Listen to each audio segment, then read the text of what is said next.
नमस्कार, मैं धर्मेंद्र कुमार राय और अनअकैडमी जुडिशरी के यूट्यूब चैनल पे आप सबका स्वागत करता हूं। और जैसा कि मैंने बताया था कि आज फिर से हम एक नया टॉपिक लेकर आएंगे जो आपके एमपी पीसीएसजे मेंस के पर्पज के लिए जो है बहुत उपयोगी साबित होने वाला है। ये सेशन जो है वो उसमें हम मेंस की आंसर राइटिंग कैसे करते हैं और एक टॉपिक भी उसी बहाने हम क्लियर कर देंगे जिसका नोट्स आपके सामने होगा और आपको वो नोट्स भी तैयार हो जाएगा, उसको हम समझा भी देंगे। और ये परीक्षा जो लेक्चर है वो सिर्फ एमपी पीसीएसजे मेंस के लिए ही नहीं है, बल्कि किसी भी स्टेट का मेंस हो और उसमें सिलेबस में ये टॉपिक है तो आपको हर परीक्षा में ये काम देगा। हर स्टेट में जो मेंस की परीक्षाएं होती हैं, चाहे वो एपीओ की हो या जे की हो, उसमें टाइम मैनेजमेंट सबसे बड़ा इम्पॉर्टेंट रोल अदा करता है। तो इसलिए हम लोगों ने उस चीज का ध्यान रखा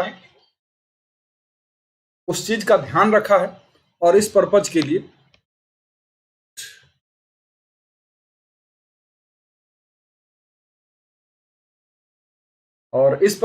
हमने इस प्रकार के ही नोट्स तैयार करने की कोशिश की है जो कि आप लोगों के लिए फायदेमंद हो, चाहे वो कोई भी परीक्षा हो। ठीक है, तो थोड़ी सी चीजें अनअकैडमी के बारे में जान लेते हैं और फिर उसके बाद आते हैं अपने बिंदु पर। आप जानते हैं कि अनअकैडमी देश का सबसे बड़ा ऑनलाइन लर्निंग प्लेटफॉर्म है और इसके माध्यम से हम किसी भी कॉम्पिटिटिव एग्जाम की प्रिपरेशन कर सकते हैं और वो भी घर बैठे। हम घर बैठे पढ़ा पाते हैं आपको और आप घर बैठे पढ़ पाते हैं। तो ये सुविधा एक कह सकते हैं बेहतरीन ऑप्शन के रूप में हम लोगों को मिलता है। सारे कोर्स पर पहुंच होती है इसकी, आप जानते हैं। टॉप के एजुकेटर, सेलेक्टेड एजुकेटर द्वारा आप लोगों को पढ़ाया जाता है। उसके अलावा डाउट क्लियरिंग सेशन भी होता रहता है, लाइव टेस्ट होते रहते हैं, स्टडी मटेरियल भी आपको मिल जाता है, आंसर राइटिंग सेशन होते रहते हैं। तो ये बहुत सारे विकल्प हैं, बहुत सारे ऑप्शन हैं जो आपको फायदा पहुंचाते हैं इस प्लेटफॉर्म पर। और मैं बताऊं कि सारे सब्जेक्ट जो भी जुडिशरी या एपीयू या एचजेएस जिस परीक्षा के लिए भी आप प्रिपरेशन कर रहे हैं, सारे सब्जेक्ट यहाँ पे कवर किए जाते हैं। यहाँ तक कि किसी भी स्टेट की जो लोकल लॉ होती है उस लोकल लॉ को भी इस प्लेटफॉर्म पर पढ़ाया जाता है। अगर हम बात करें टेस्ट की, तो फिलहाल T20 मॉक टेस्ट सीरीज चल रही है अनअकैडमी पर और वो देखेंगे आप। आईपीसी, सीआरपीसी, इस तरीके से जो इम्पॉर्टेंट मेजर सब्जेक्ट हैं उनका मंडे, ट्यूसडे, वेडनेसडे इस तरीके से है। किस दिन होगा और किस टाइम पर होगा उसका भी शेड्यूल आपके स्क्रीन पर दिख रहा होगा। मैंने बताया कि समय समय पर नए नए बैच भी शुरू होते रहते। मतलब ऐसा है कि जैसे ऐसा नहीं है कि जुलाई में बैच शुरू हुआ तो फिर उसके बाद अब एक साल तक वही बैच चलता रहा, जनवरी में शुरू हुआ तो वही चलता रहा। समय समय पर हमेशा नए नए बैच शुरू होते रहते हैं ताकि जो नए बच्चे आए उसमें शामिल हों तो उन लोगों को भी कोई असुविधा न हो, उनको सारे सिलेबस कवर किया जा सके। अभी करंट में जो बैच शुरू हुआ है, जैसे 15 जून को एक बैच शुरू हुआ है जो अनिल खन्ना सर और उनकी बाकी की टीम के द्वारा चलाया जाएगा। उसी तरीके से एक बैच जो है 9 जून से देख रहे हैं शुरू हुआ है जो कि करण सांगवान सर, फैजान खान सर और सिद्धार्थ दुबे के द्वारा चलाया जाएगा। इसी तरीके से एक 5 मई से भी बैच चल रहा है, एक 15 मार्च से भी बैच चल रहा है। तो समय समय पर जो है बैच शुरू होते रहते हैं ताकि आप अपनी प्रिपरेशन को बहुत अच्छा कर सकें। ये है प्राइसिंग प्लान, यानी आपके सामने 1 महीने से लेके 24 महीने तक, माने 3 महीने, 6 महीने, 12 महीने, 18 महीने, 24 महीने, आप कोई भी प्लान चुन सकते हैं और इसके माध्यम से आप खुद की प्रिपरेशन कर सकते हैं। और जितने भी, चाहे कोई भी आप प्लान चुनेंगे, फीस आप इंस्टॉलमेंट में दे सकते हैं। आप देख रहे होंगे लिखा है ना पर मंथ कितना है, तो इंस्टॉलमेंट में आप फी पेमेंट कर सकते हैं। जो स्ट्रक्चर आपको दिख रहा है वो स्ट्रक्चर, यानी कि जितनी फीस आपको दिख रही है, आप अगर उसमें चाहते हैं कि उसमें भी डिस्काउंट हो जाए तो आपको ये राय लाइव रेफरल कोड यूज करना होगा और रेफरल कोड को जब आप यूज करेंगे तो आपका फीस में 10% का डिस्काउंट हो जाए।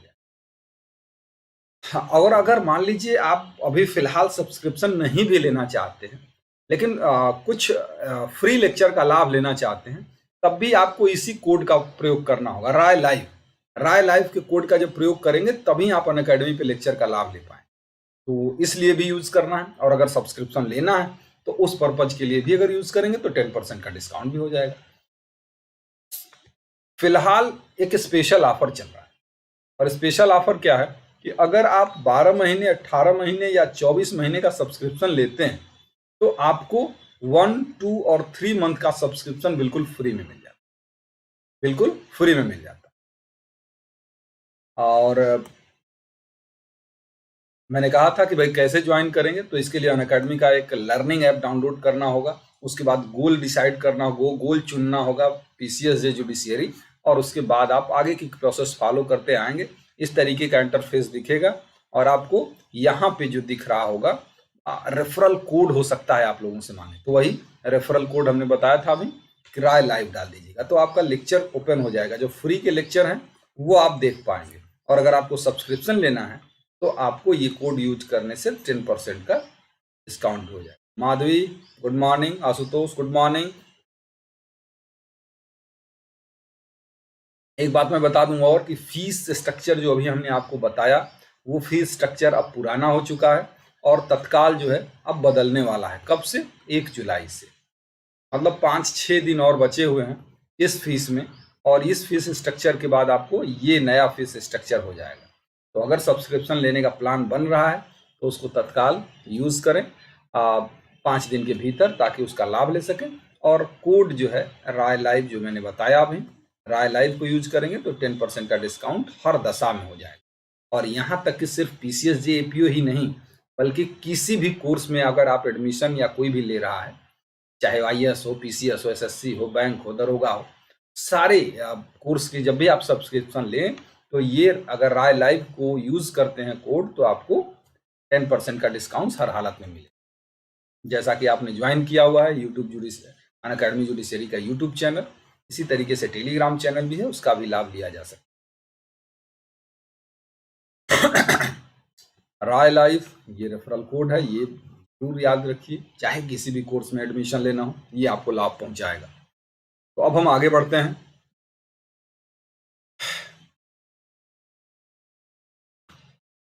देखिए आज का जो टॉपिक है हमने बताया ही है, थंबनेल में भी ये बात लगी रही होगी कि recovery of position of immovable property, यानी transfer of property specific relief act 1963 में हमें ये टॉपिक आज पढ़ना है। मुकेश प्रणाम।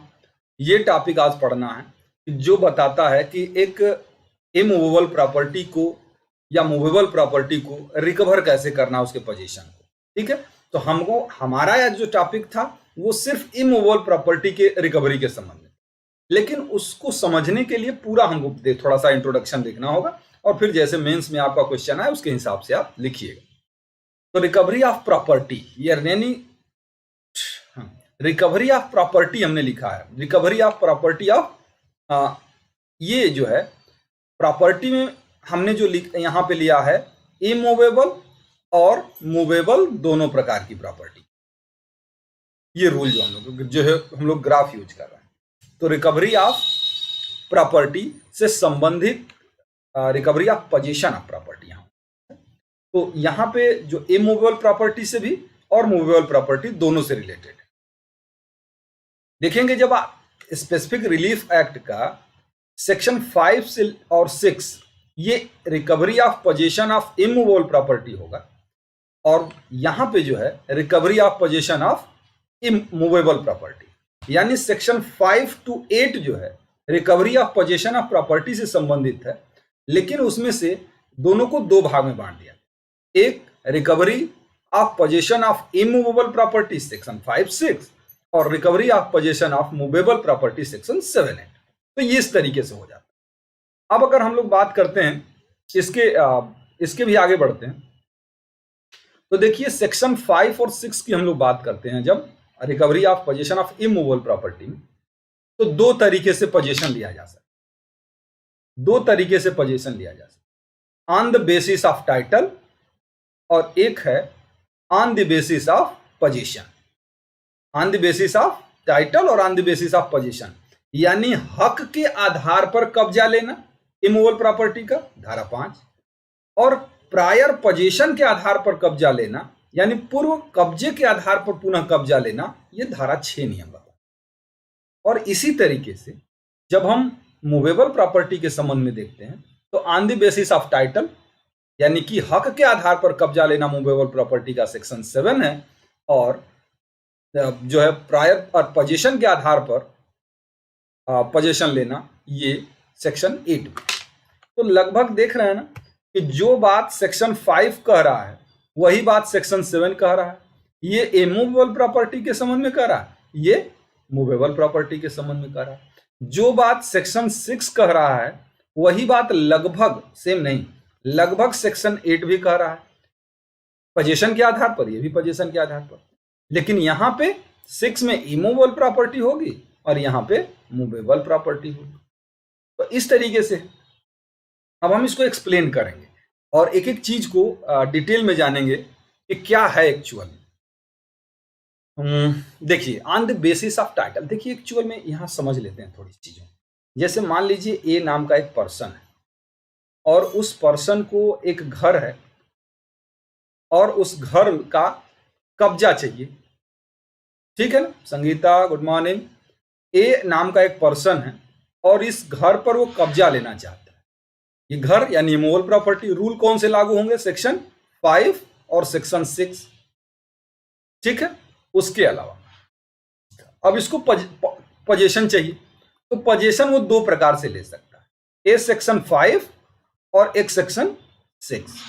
5 का मतलब ये हो गया कि वो सिविल सूट फाइल करे, यानी सीपीसी के अंतर्गत उसके हक के आधार पर कि हम इसके मालिक हैं तो इसका पोजीशन भी हम रखेंगे, तो इसके आधार पर पोजीशन के लिए क्लेम कर सकता है। दूसरा तरीका क्या हो सकता है, दूसरा तरीका ये हो सकता है कि भाई देखिए हम मालिक तो नहीं है लेकिन फिर भी हम पोजीशन के हकदार हम ही हैं। जैसे मान लीजिए लेसी है, पट्टेदार जो होता है जिसके फेवर में पट्टा किया गया है, लीज पर दिया गया है प्रॉपर्टी, मालिक तो नहीं होता है वो, लेकिन फिर भी पोजीशन का हक किसको होता है, मालिक को नहीं, लेसी को होता है। तो ये जो है कि हम कब्जे के हकदार हैं इस आधार पर कि पहले हमारा कब्जा था, इन्होंने गलत तरीके से हमको बाहर कर दिया और इस आधार पर वो कब्जा ले लेगा। तो ये 5 जो है हक के आधार पर है और 6 जो है वो प्रायर पोजीशन के आधार पर। अब हम इसको जो है एक्चुअल में यहां पे ज्यादा डिस्कस करने से अच्छा है कि हम लोग चलें और क्वेश्चन आंसर के फॉर्म में इस चीज को डिस्कस करें।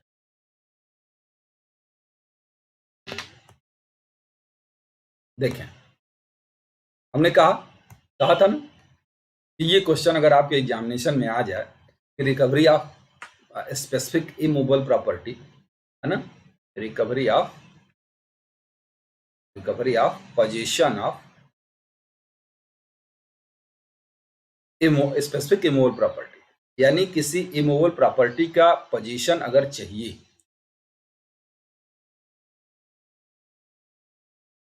किसी इमूवेबल प्रॉपर्टी का पोजीशन अगर आपको चाहिए तो आप कैसे ले सकते हैं। हमने शुरू में ही बताया कि दो तरीके से ले सकते हैं, एक तो on the basis of title और दूसरा on the basis of position. On the basis of title के लिए हमने ये बात बताई थी ना अभी कि सेक्शन 5 बात करता है, स्पेसिफिक रिलीफ एक्ट का सेक्शन 5 यही बात करता है कि हक के आधार पर कब्जा कैसे लिया जा सकता। अब थोड़ा सा हम पढ़ लेते हैं ताकि आप लिख लीजिएगा। Section 5 provides that a person entitled to the possession of a specific immovable property may recover in it in the manner provided by CPC on the basis of title. The decree may be executed in manner provided by Order number 21, Rule number 35 and 36 and Order 20, Rule number 9। ये क्या कहता है भाई, एक तरीका तो ये होता है कि आप हक के आधार पर कब्जा ले लें, ठीक है, हक के आधार पर यानी टाइटल के आधार पर कि हम ही इसके हकदार हैं, तो इस आधार पर आप पोजीशन ले लीजिए। तो जब कैसे यहाँ पे आप कौन सी चीजें बोल, तो अगर हक के आधार पर कब्जा लेना है तो क्या करेगा, ये सीपीसी का रूल लागू होगा, सीपीसी का रूल लागू होगा। और कौन सा, order number 20, rule number 9, on the basis of title जब लेना है। और उसका एग्जीक्यूशन के संबंध में कौन सा रूल लागू होगा, order 21, rule number 35, rule number 36, ठीक है ना। तो मतलब सीपीसी के अंतर्गत उसे एक सिविल सूट फाइल करना होगा और सिविल सूट फाइल करने के आधार पर ही वो अपने पोजीशन को ले सकता है, ठीक है ना, उस प्रॉपर्टी के पोजीशन को ले सकता है। तो 2-3 पॉइंट इसमें याद रखना है। एक कौन सा रूल लागू होगा? सिविल प्रोसीजर कोड का रूल लागू होगा, यानी सीपीसी का रूल लागू होगा। सीपीसी के अंतर्गत जाके आपको रिलीफ लेना है, एसआरए को लिए रिलीफ नहीं देगा। कैसे लेंगे आप? On the basis of title, माने हक के आधार पर आप सूट फाइल करेंगे कि हम इसके मालिक हैं, इसलिए हम इसका कब्जा भी रखेंगे। तीसरी चीज आप क्या कह रहे हैं? ऑर्डर 20 रूल नंबर 9 के रूल लागू होंगे और ऑर्डर 21 रूल नंबर 35 और 36 के रूल लागू होंगे। तो ये चीजें आपको ध्यान रखनी है कि सीपीसी लागू होगा, किस कब लागू होगा? On the basis of title, यानी हक के आधार पर आप क्लेम कर रहे हैं तो ये order number 20 rule number 9, order number 21 rule number 35 और 36। अब जैसे मान लीजिए ये आपकी प्रॉपर्टी थी, ये आपकी इमूवेबल प्रॉपर्टी थी और इस इमूवेबल प्रॉपर्टी को चाहे आपको इजेक्ट कर दिया गया, यानी बेदखल कर दिया गया था, या कोई पर्सन छोड़ ही नहीं रहा। जैसे मान लीजिए, इस बात को समझिएगा, जैसे ए इसका ओनर, ए इसका ओनर और ये प्रॉपर्टी इसने बी को क्या की थी? लीज पर दी हुई थी, किराए पर देना जो होता है, तो उसने लीज पर दी हुई थी। कितने समय के लिए? 1 ईयर के लिए, 1 ईयर के लिए लीज पर दी हुई थी। अब क्या होगा कि मान लीजिए ये 1 साल के बाद भी उस प्रॉपर्टी को छोड़ ही नहीं रहा, पोजेशन दे ही नहीं रहा, जबकि दे देना चाहिए था ना। 1 साल के लिए लीज हुई थी तो उस प्रॉपर्टी को उसके वापस कर देना चाहिए था, ये वापस नहीं कर रहा। तो ए किस आधार पर उससे पोजेशन लेगा? यही जो हम बता रहे हैं, यही बता रहे हैं कि वो जो है बी पर एक सिविल सूट फाइल करेगा, है ना, सिविल वाद संस्थित करेगा और सूट फाइल करके वो हक के आधार पर कर लेगा।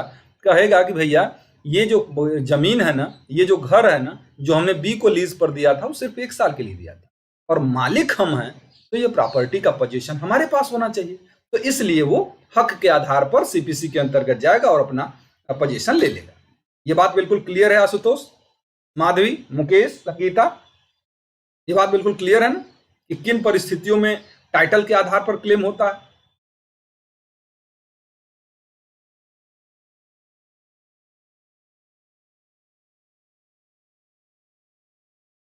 ठीक, इन परिस्थितियों में टाइटल के आधार पर। ये बात जनरली उतनी नहीं समझ में आती है, बस इतना हम लोग समझ पाते हैं कि हाँ, ये हक के आधार पर है, वो पोजीशन के आधार पर। मस्त है बागेश जी, तो यहां बात क्लियर हो गई कि वो जाके कर सकता है। हाँ, एक चीज और यहाँ पे ध्यान रखना है, और प्री के लिए भी और मेंस में जब आप लिखेंगे तब तो लिखते ही हैं, लिमिटेशन कितनी होती है। माने ये जो सेक्शन 5 के अंतर्गत आप जो प्रॉपर्टी का दावा करते हैं, वो लिमिटेशन कितनी होती है? आप लोग बता दीजिए, लिमिटेशन बताइए आप।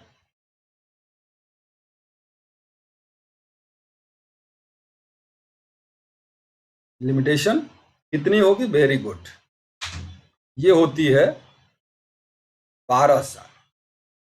ठीक है ना? तो ये आपका एक चीज क्लियर हो जाती है कि कैसे किया जाएगा। माने हक के आधार पर दावा धारा 5 के अंतर्गत होगा और हक के आधार पर एक व्यक्ति सिविल सूट फाइल करेगा, जिसमें सीपीसी के रूल लागू होंगे। सीपीसी का कौन सा रूल लागू होगा? Order number 20 rule number 9, order number 21 rule number 35, 36, और उसके अलावा लिमिटेशन कितना होगा इस सूट को फाइल करने का? तो 12 साल होगा। ठीक है, तो यहां तक बात क्लियर है। चलिए आगे बढ़ते हैं। फिर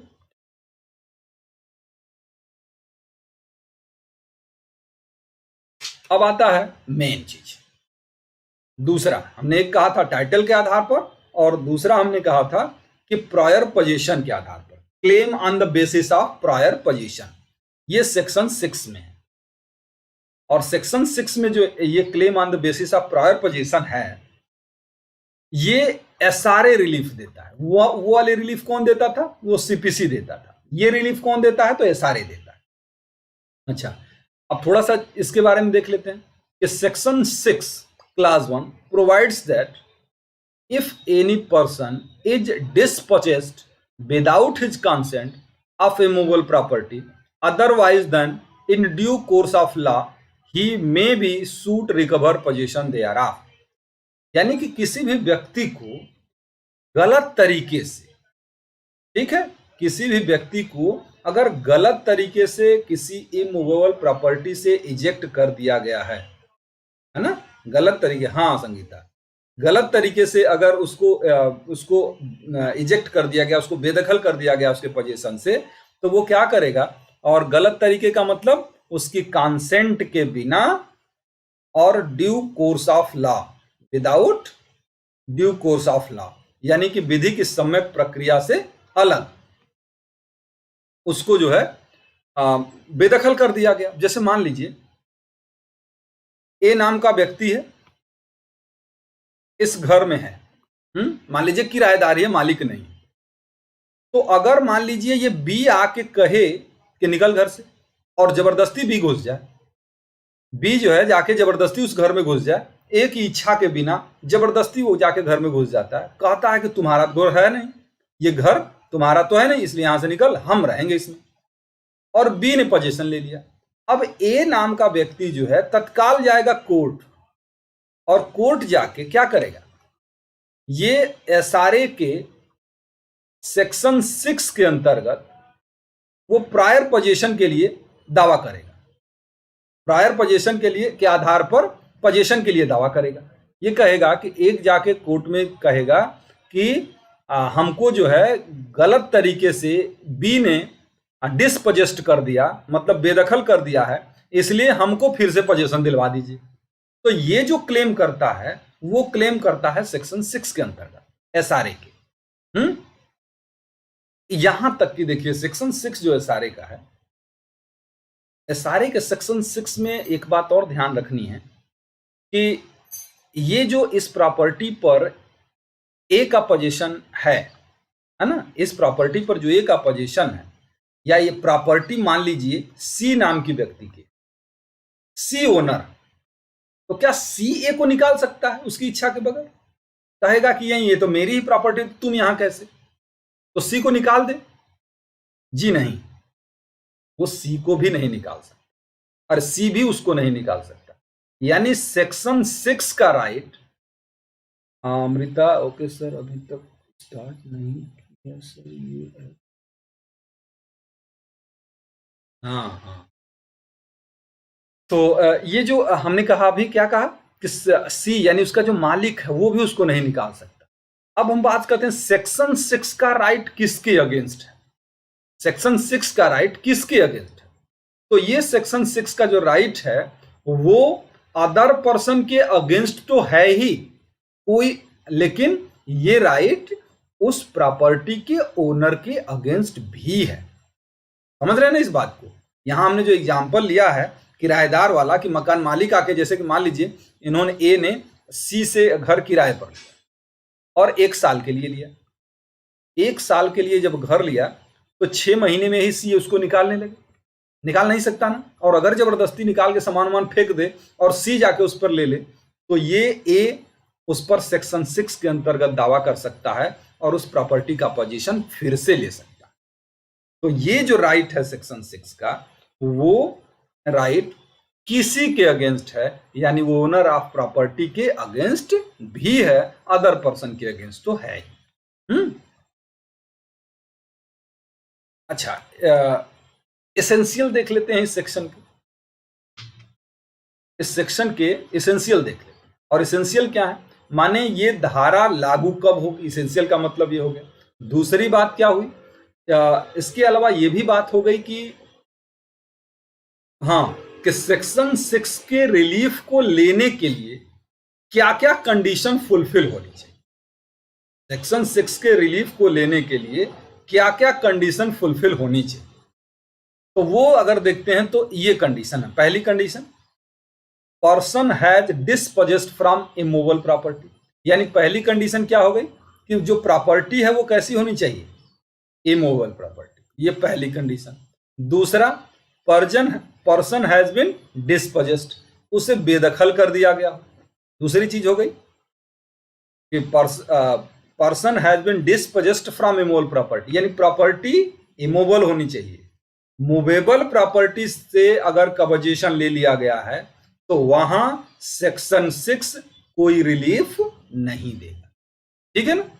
यानी कि अगर आपके पास से आपका बैग ले लिया जाए, आपकी चेयर छीन ली जाए, आपकी मोबाइल छीन ले जाती है, ले लिया जाता है पोजीशन, तो वो पोजीशन अगर रिटर्न ना करे तो वहां पे आप सेक्शन 6 के अंतर्गत रिलीफ नहीं मांग सकते। उसके लिए आपको सेक्शन 8 पढ़ना पड़ेगा, है ना। तो ये सेक्शन 7-8 में तो एक इमोवल प्रॉपर्टी होनी चाहिए, पर्सन को डिस्पोजेस्ट किया गया हो, और दूसरा माने तीसरा, such disposition is without his consent, यानी उसकी कंसेंट के बिना डिस्पोजेस्ट किया गया हो। और चौथा पॉइंट हो जाता है without the due process of law, without the due process of law. तो ये 4 कंडीशन इसमें होती है। आयुष राय, प्रणाम प्रणाम। तो पहली चीज इमूवेबल प्रॉपर्टी का होना, दूसरी चीज उसके पोजीशन से उसको बेदखल करना, तीसरी चीज उसके कंसेंट के बिना बेदखल करना, और चौथी चीज कि ड्यू प्रोसेस ऑफ लॉ के बिना उसको बेदखल करना। तो एक ये कंडीशन पूरी होती है तो पर्सन सेक्शन 6 के अंतर्गत रिलीफ के लिए क्लेम कर सकता है। नेहा गुड मॉर्निंग, बड़ा लेट आई तुम।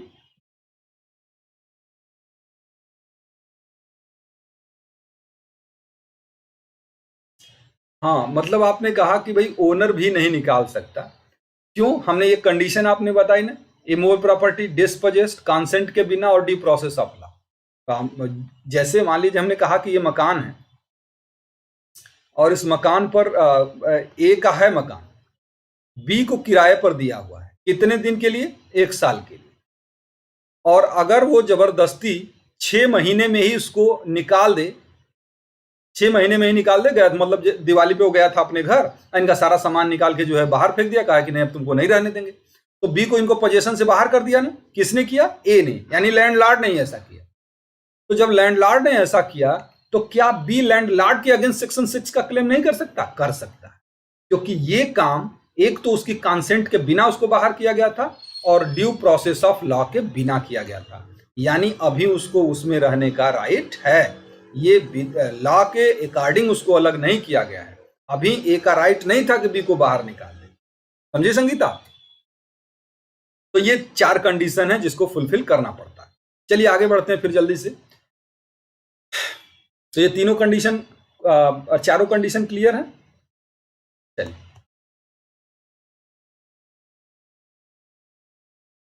एक चीज और मैं बता दूं इसमें,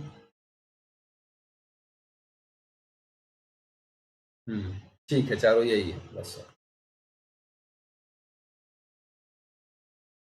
एक केस लिख लीजिए, ITC limited versus Adarsh cooperative society limited. Case आपको दिख रही है ना, ITC limited versus Adarsh cooperative society limited.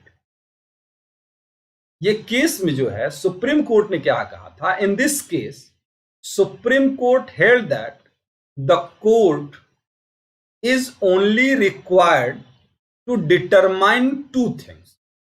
माने सेक्शन 6 के अंतर्गत जब कोई पर्सन कोर्ट में जाता है तो कोर्ट केवल 2 चीजों पर ध्यान देती है। बात समझ रहे हैं ना? ITC limited versus Adarsh cooperative society limited, कि जब कोई पर्सन कोर्ट में जाता है, अच्छा ये पढ़ लो नेहा, फिर हिंदी में भी कर देंगे, है ना। हाँ, तो जब कोई पर्सन सेक्शन 6 के अंतर्गत कोर्ट में जाता है तो कोर्ट सिर्फ 2 बातों पर ध्यान देती है। कौन कौन सी बात है? एक तो ये कि whether the plaintiff was in possession of property, whether the plaintiff was in possession of property, और दूसरा whether he has been illegally dispossessed. मतलब केवल 2 चीजों पर ध्यान देती है कि क्या प्लेंटिफ जो उस कोर्ट के पास आया है उसका प्रायर पोजीशन था उस प्रॉपर्टी पर, प्रायर पोजीशन था उस प्रॉपर्टी पर। तो अगर देखती है कि हां था, और दूसरी बात क्या देखती है कि क्या उसको इलीगली डिस्पोजेस्ट किया गया है, यानी कि क्या उसको अवैध रूप से उसको बेदखल किया गया है कब्जे से।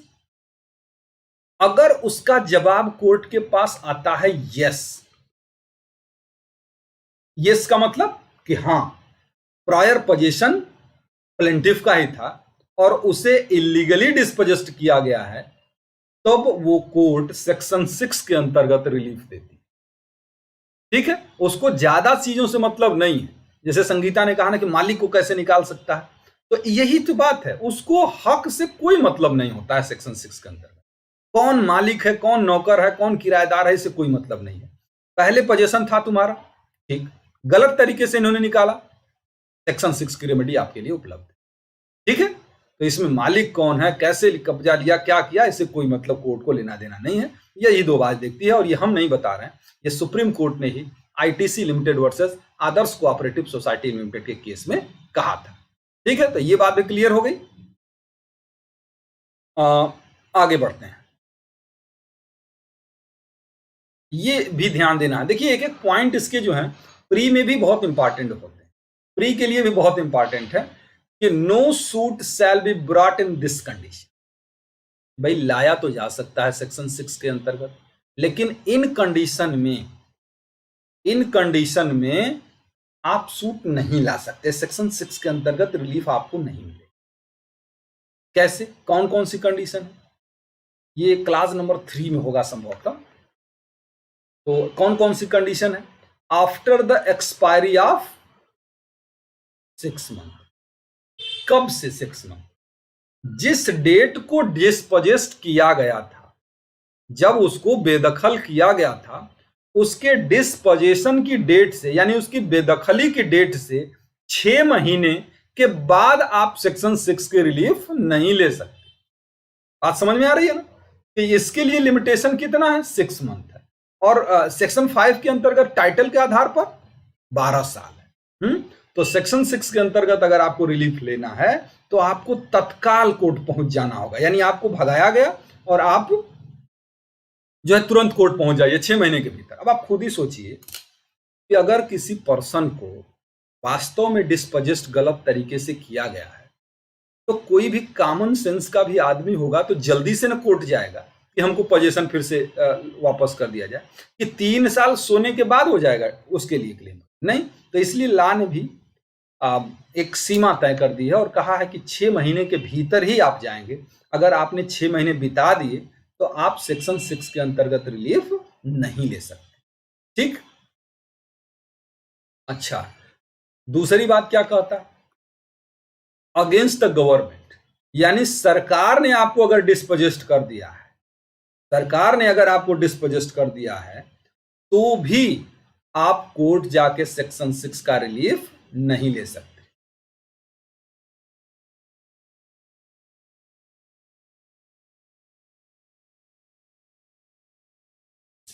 नहीं ले सकते, ठीक है। देखिए सेक्शन 6 में जो है, सेक्शन 6 में ऐसे रीजनेबल काज की बात नहीं की गई, समझे ना। तो रीजनेबल काज की बात जब नहीं की गई है, लेकिन अगर हम लिमिटेशन एक्ट की बात करते हैं तो लिमिटेशन एक्ट का सेक्शन 5 जो बात करता है वो कहता है कि अगर रीजनेबल काज आपके पास है तो कोर्ट उस समय को बढ़ा सकती है। इसी तरीके से जब आप सीआरपीसी पढ़ते हैं तो 473 भी बात यही कहता है कि अगर रीजनेबल काज हो तो, लेकिन यहां ऐसा कुछ नहीं कहा गया है। तो इसलिए जो है हम ये मान के नहीं चलेंगे एग्जामिनेशन के पर्पज के लिए कि उसके बाद जो है कर सकता है। बाकी क्या है कि कोर्ट की इनहेरेंट पावर है, हर कोर्ट के पास इनहेरेंट पावर है, और वो इनहेरेंट पावर को यूज करते हुए उसके टाइम को वो बढ़ा दे, वो अलग बात है। आपके एग्जामिनेशन में अगर ऐसे क्वेश्चन आएगा तो आप कहिए कि 6 महीने के बाद वो नहीं कर सकता सेक्शन 6 के अंतर्गत रिलीव। ठीक है माधवी, तो ये दोनों चीजें हो गई कि कब वो सूट इस कंडीशन में वो सूट फाइल नहीं कर सकता, यानी पोजीशन नहीं ले सकता, यानी 6 महीने के बाद वो नहीं पोजीशन ले सकता। और दूसरी चीज, सरकार के विरुद्ध जो है सेक्शन 6 का दावा नहीं किया जा सकता। चलिए आगे बढ़ते हैं। फिर पर्पज ऑफ दिस सेक्शन, इस धारा का उद्देश्य क्या है, इस धारा का उद्देश्य क्या है। Purpose behind section 6 is to restrain any person from using force in dispossessing any person otherwise than due process of law. It provides a summary remedy. मतलब देखते हैं ना कि इस धारा का उद्देश्य क्या है कि कोई भी पर्सन किसी दूसरे पर्सन को बिना due process of law, without due process of law या उसकी कंसेंट के बिना उसको डिस्पजेस्ट ना कर पाए, इसलिए ये सेक्शन बनाया गया। यानी ये सेक्शन क्या करता है कि किसी पर्सन को गलत तरीके से डिस्पजेशन को रोकता है। तो ये इस धारा का उद्देश्य है। सेक्शन 6 का क्लास नंबर 3 क्या बात कहता है, ये प्री के लिए बहुत इंपॉर्टेंट है। अगर मेंस में आप लिखिएगा तो एक लाइन ऐसे करके लिख दीजिएगा, प्री के लिए इंपॉर्टेंट है कि नो अपील और रिव्यू फ्रॉम एनी ऑर्डर और decree passed in any suit instituted under this section. यानी कि इस सेक्शन के अंतर्गत जो ऑर्डर पास किया जाएगा उसकी अपील और उसका रिव्यू नहीं होगा। ठीक, ये आपके प्री के लिए बहुत जरूरी है कि जो सेक्शन 6 के अंतर्गत ऑर्डर दिया जाएगा उस ऑर्डर की न तो अपील होगी और न ही रिव्यू होगा। क्या होगा? रिवीजन हो सकता है, रिवीजन हो सकता है, लेकिन अपील और रिव्यू नहीं। तो ये आपके प्री के लिए बहुत जरूरी है, इसलिए आप उसको मेंशन कर दीजिए। अगली चीज इसमें क्या लिखा है, क्लास नंबर 4 कि person can sue to establish his title to such property and recover position. यानी कि जैसे कि अगर इस क्लास नंबर 4 की जरूरत कहां आती है, क्लास नंबर 4 की जरूरत यह आती है कि जैसे इस प्रॉपर्टी के हम हकदार भी हैं, ठीक है, हम बार बार घर ही बना दे रहे हैं, लेकिन इस प्रॉपर्टी के मान लीजिए ए मालिक है और बी नाम के व्यक्ति ने इसको डिस्पजेस्ट कर दिया। बी नाम के व्यक्ति ने इसको क्या किया? डिस्पजेस्ट कर दिया, यानी बेदखल कर दिया उसने। तो जब उसको डिस्पजेस्ट कर दिया तो ए के पास दो राइट, एक सेक्शन 6 जो कि तत्काल रिलीफ देता है, यानी प्रायर पोजीशन के आधार पर जो दावा किया कर सकता है, और ए के पास एक दूसरा राइट भी है जो सेक्शन 5 देता है। और सेक्शन 5 क्या देता है कि वो जो है टाइटल के आधार पर, हक के आधार पर वो उसका सिविल सूट फाइल करके पोजीशन ले सकता है। ये दोनों बातें आप समझे ना, कि जब ए का घर है और ए का घर जब है तो बी ने उसको बेदखल कर दिया, डिस्पजेस्ट कर दिया गलत तरीके से, उसकी कंसेंट के बिना, तो ए के पास दो ऑप्शन, एक तो ये कि सेक्शन 6 के अंतर्गत वो तत्काल रिलीफ ले ले, इमीडिएट रिलीफ का ऑप्शन उसके पास सेक्शन 6 के आधार पर है। किस आधार पर? कि पोजीशन ए का था और बी ने गलत तरीके से उसको डिस्पजेस्ट किया। दूसरा, ए के पास क्या राइट है कि चूंकि वो उस घर का मालिक भी है, इसलिए टाइटल के आधार पर, हक के आधार पर सेक्शन 5 के अंतर्गत वो सिविल सूट फाइल करे। ये दोनों ऑप्शन थे ना। अब मान लीजिए ए ने क्या कहा, ए ने सेक्शन 6 के अंतर्गत एसआरए के क्लेम किया कोर्ट में कि सेक्शन 6 के आधार पर कि हमारा पहले पोजीशन था और इसलिए हमको घर पोजीशन को मिलना चाहिए। लेकिन हुआ यह कि फेल हो गया, कोर्ट ने क्या ऑर्डर दे दिया सेक्शन 6 के अंतर्गत, नहीं तुमको पोजीशन के तुम हकदार नहीं हो, क्योंकि मालिक के आधार पर डिसीजन सेक्शन 6 के आधार, सेक्शन 6 में होता नहीं, ये प्रायर पोजीशन के आधार पर। तो ये साबित नहीं कर पाया कि इस घर पर हमारा पोजीशन था। तो अब इनके पास क्या ऑप्शन बचता है कि वो ऑप्शन बचता है कि सेक्शन 6 और सेक्शन 5 के अंतर्गत हक के आधार पर सिविल सूट फाइल करें। और यही बात कहता है कि person can sue establish his title to such property can recover position. मतलब ये कि अब जैसे इसमें जब फेल हो गए तो अपील तो उसकी कर नहीं सकते, उसका रिव्यू कर नहीं सकते, तो उन्होंने क्या किया, सेक्शन 5 के अंतर्गत सिविल सूट फाइल कर दिया। और इसके लिए तो केवल 6 महीने ही लिमिटेशन थी, लेकिन सूट फाइल करने के लिए कितनी लिमिटेशन है, 12 साल की लिमिट, तो जाके सूट फाइल कर सकते हैं। ठीक, दूसरी बात, जैसे मान लीजिए जब उनको डिस्पजेस्ट किया गया तो ऐसी स्थिति में क्या हुआ कि उनको 6 महीने के भीतर कोर्ट जाना पड़ेगा 6 का रिलीफ लेने के लिए। अरे सुस्त आदमी है, नहीं गए कोर्ट, बीत गया 1 साल, तो बीत गया तो अब कैसे जाएंगे, वो सेक्शन 6 का रिलीफ नहीं ले सकते, अब सेक्शन 5 का ही उनको रिलीफ लेना होगा, यानी वो एक सिविल सूट ही फाइल करके पोजीशन को ले सकते। तो क्लास नंबर 4 जो 6 का है वो इसी की बात करता है कि अगर आप सुस्ती की वजह से 6 महीने के भीतर नहीं जा पाए और आपका उस पर हक है उस प्रॉपर्टी पर, तो सेक्शन 5 के अंतर्गत आप जा सकते हैं। ये धारा सेक्शन 5 के अंतर्गत टाइटल के आधार पर दावा करने से मना नहीं करती। ठीक है, ये बात हो गई। तो ये सारी चीजें हमने डिस्कस की। अभी थोड़ी सी चीजें और डिस्कस करनी है। थोड़ा सा मैं आप लोगों को रिवाइज करा देता हूं कि कैसे हम लोगों ने डिस्कस किया इस टॉपिक। पहले तो हम लोगों ने इसको डिस्कस किया, एक ग्राफ बना के उसको समझने की कोशिश की। उसके बाद हमने कहा कि भाई ग्राफ तो मेंस में बना के काम चलेगा नहीं, तो इसलिए हमने ये हेडिंग कर दी कि recovery of position of specific immovable property. तो इमूवेबल प्रॉपर्टी के आधार का जो पोजीशन लिया जाता है वो दो आधारों पर, on the basis of title और on the basis of prior position. On the basis of title में हमने ये सारी चीजें देख ली, ठीक है। और फिर उसके बाद हम लोगों ने क्या देखा, फिर on the basis of prior position यानी 6 क्या क्या चीजें हैं, ये सारी चीजें देखी। उसके लिए एसेंशियल कंडीशन देखे, उसके लिए केस देखा हम लोगों ने, ये केस में क्या कहा गया था, कब सूट फाइल सेक्शन 6 के अंतर्गत नहीं किया जा सकता। उसके अलावा हम लोगों ने पर्पज देखा इस सेक्शन का कि क्या करता है, और उसके बाद कौन कौन सी सर्कमस्टांसेस है जिसमें अपील और रिव्यू नहीं होता और रिवीजन होता है। तो और फिर उसके बाद क्लास नंबर 4 का डिस्कशन किया।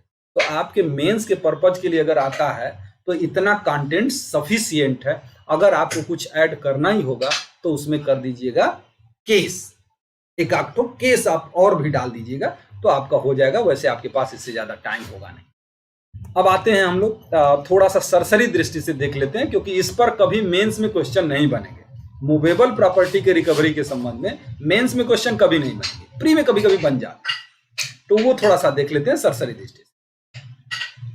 आप जानते ही हैं कि मूवेबल प्रॉपर्टी के पोजीशन के रिकवरी के संबंध में सेक्शन 7 और सेक्शन 8 में प्रोविजन है, और इसको भी हम इसी आधार पर लेते हैं। Section 7 on the basis of title, यानी a person entitled to the position of specific movable property may recover it in the manner provided by the CPC, thus file a regular suit for a recovery of possession of movable property if he has right at the time of instituting suit।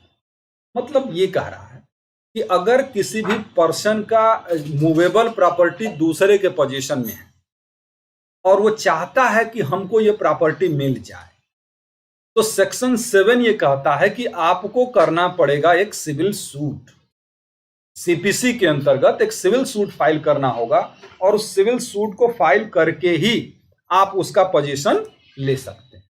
समझ रहे हैं ना? तो यहां आपको relief नहीं मिलने वाला। एसआरए आपको मूवेबल प्रॉपर्टी के हक के आधार पर अगर आप दावा करते हैं तो रिलीफ नहीं मिलेगा। कहां मिलेगा? सीपीसी के अंतर्गत। और सीपीसी का आर्डर नंबर 20 रूल नंबर 10 ये पढ़ना पड़ेगा आपको, और आर्डर नंबर 21 और रूल नंबर 31 ये पढ़ना पड़ेगा। मतलब सीधी सी बात, जैसे सेक्शन 5 में आपने देखा था कि सिविल सूट फाइल करके टाइटल के आधार पर पोजीशन ले सकते हैं, वैसे ही मूवेबल प्रॉपर्टी में भी सेक्शन 7 यही बात करता है कि मूवेबल प्रॉपर्टी को भी टाइटल के आधार पर पोजीशन आप ले सकते हैं। तो ये बात हो गई सेक्शन 7 के अंतर्गत। आप ये याद रखिएगा, हो सकता है प्री में ये सवाल उलझाने के लिए पूछे। मैंने जैसा कहा था सेक्शन 7 पे कोई मेंस में क्वेश्चन नहीं आने वाला। हाँ, इसकी जरूरत इसलिए पड़ सकती है कि जैसे हमने जो टॉपिक रखा था recovery of specific immovable property, लेकिन अगर क्वेश्चन आ जाए कि recovery of position of property, तब तो आपको इमूवेबल और मूवेबल दोनों लिखना पड़ेगा। तो थोड़ा सा ये सेक्शन भी तो लिखना पड़ेगा, थोड़ा सा सेक्शन 8 भी लिखना पड़ेगा सरसरा के, क्योंकि एक्चुअल में डिटेल में जो लिखना होता है सेक्शन 6 को लिखना पड़ता है, वो ज्यादा इंपॉर्टेंट है। और बाकी के सेक्शन को कर देंगे, हालांकि टाइम बहुत ज्यादा लग जाएगा, लेकिन फिर भी अब तो पूछेगा क्वेश्चन तो लिखना ही पड़ेगा। तो ये आप शार्ट में लिख दीजिएगा। दूसरा, on the basis of immediate position, on the basis of immediate position, यहां प्रायर पोजीशन की बात नहीं करता, इमीडिएट पोजीशन की बात करता है। यही अंतर आ जाता है। इमीडिएट पोजीशन यानी सेक्शन 8 क्या कहता है वो सुन लीजिए, फिर हम छोड़ दें। सेक्शन 8 ये कहता है कि जब भी कोई पर्सन के पास कोई मूवेबल प्रॉपर्टी है और जिसके पोजीशन में वो मूवेबल प्रॉपर्टी है, वो उसका ओनर नहीं, वो उसका ओनर नहीं है, तो उसकी ये ड्यूटी बनती है कि वो उसके जो इमीडिएट पोजीशन का हकदार है उस पर्सन को उसका पोजीशन दे दिया जाए। बात समझे ना? सेक्शन 8 ये कहता है कि किसी भी पर्सन के पास अगर मूवेबल प्रॉपर्टी का पोजीशन है और वो पर्सन उस प्रॉपर्टी का ओनर नहीं है, तो उसकी ये ड्यूटी बनती है कि उस प्रॉपर्टी के इमीडिएट पोजीशन का जो भी हकदार है तत्काल उसको वो पोजीशन दे दिया जाए। ठीक, अब एग्जाम्पल से इस बात को समझते हैं। देखिए एक चीज तो और ध्यान रखिएगा कि लगता तो सेक्शन 6 की तरह है, ये लगता है सेक्शन 6 इमूवेबल प्रॉपर्टी और सेक्शन 8 मूवेबल प्रॉपर्टी, लगभग एक ही तरीके की बात है। सेक्शन 6 का जो राइट है वो ओनर के अगेंस्ट भी है, लेकिन सेक्शन 8 का जो राइट है वो ओनर के अगेंस्ट नहीं है। ये प्रोविजन आप पढ़ेंगे तो क्लियर होगा कि जो पर्सन प्रॉपर्टी का पोजीशन रखा है वो उसका ओनर नहीं है, तो उसकी ये ड्यूटी बनती है कि वो उस पर्सन को, अब उस पर्सन का मतलब वो ओनर भी हो सकता है और अदर देन ओनर कोई अदर पर्सन भी हो सकता है, तो लेकिन वो इमीडिएट पोजीशन का अगर हकदार है तो उसको पोजीशन इनको देना पड़ेगा। समझ में आई बात? जैसे मान लीजिए एक ए के पास कोई एक प्रॉपर्टी है, मूवेबल प्रॉपर्टी, इसकी पोजीशन में अगर है तो सेक्शन 8 के अनुसार यह है कि इसको कंपेल किया जा सकता है कि जो उसके इमीडिएट पोजीशन का हकदार है, इमीडिएट पोजीशन का हकदार है, वो उसको उस प्रॉपर्टी को उसको दे दे या उसके ओनर को दे, उसे कंपेल किया जा सकता। ठीक है, तो ये है सेक्शन नंबर 8। और कब कब वो चीज की जा सकती है उसके लिए आपको सेक्शन नंबर 8 का ये पॉइंट पढ़ना पड़ेगा कि जब जैसे वो ट्रस्टी के रूप में हो, डिफेंडेंट के, प्लेंटिफ के ट्रस्टी के रूप में उसको जैसे कोई सामान उन्होंने दिया हुआ था तो आपको रिटर्न करने की जिम्मेदारी बनती है ना। जहां कंपनसेशन एडिक्वेट रिलीफ नहीं देता, जहां कंपनसेशन जो मनी के रूप में जो है वो उसको मापने के लिए कोई स्टैंडर्ड एसर्टेनमेंट के लिए कोई स्टैंडर्ड ही नहीं है, मतलब कोई मानक विद्यमान नहीं, तो ऐसी स्थिति में जो है उसको पोजीशन देना पड़ता है। तो एक बार आप बस बेयर प्रोविजन सेक्शन 8 के लिख दीजिएगा, आपका काम हो जाएगा। बेयर प्रोविजन में वो जो 3-4 पॉइंट हैं जो अभी यहाँ पे लिखे गए हैं, 3 पॉइंट है ना, ये पॉइंट आप जरूर याद कर लीजिएगा प्री के लिए। मेंस में तो कुछ भी तरीके से आप छाप देंगे, काम चल जाएगा। ठीक है, तो ये है आज का हम लोगों का टॉपिक। कल हम लोग मिलेंगे तो कुछ और टॉपिक की चर्चा करेंगे। संभवतः कल हमारी जो टॉपिक होगी, जहां तक मुझे याद है, कि कौन से कॉन्ट्रैक्ट ऐसे हैं जिनका स्पेसिफिक परफॉर्मेंस कराया जा सकता है और कौन से ऐसे कॉन्ट्रैक्ट हैं जिनका स्पेसिफिक परफॉर्मेंस नहीं कराया जा सकता। तो इस टॉपिक पे चर्चा हमारी कल 9 बजे होगी। आज हमारा यही टॉपिक था, तो फिर उसके बाद चलिए मिलते हैं फिर 10:30 बजे वाली क्लास में अनअकैडमी पर। ठीक है, बाय बाय, थैंक यू।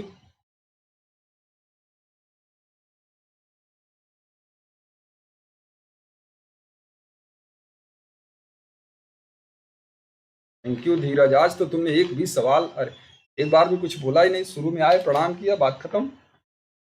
चलिए अच्छा ठीक है, फिर बाय बाय।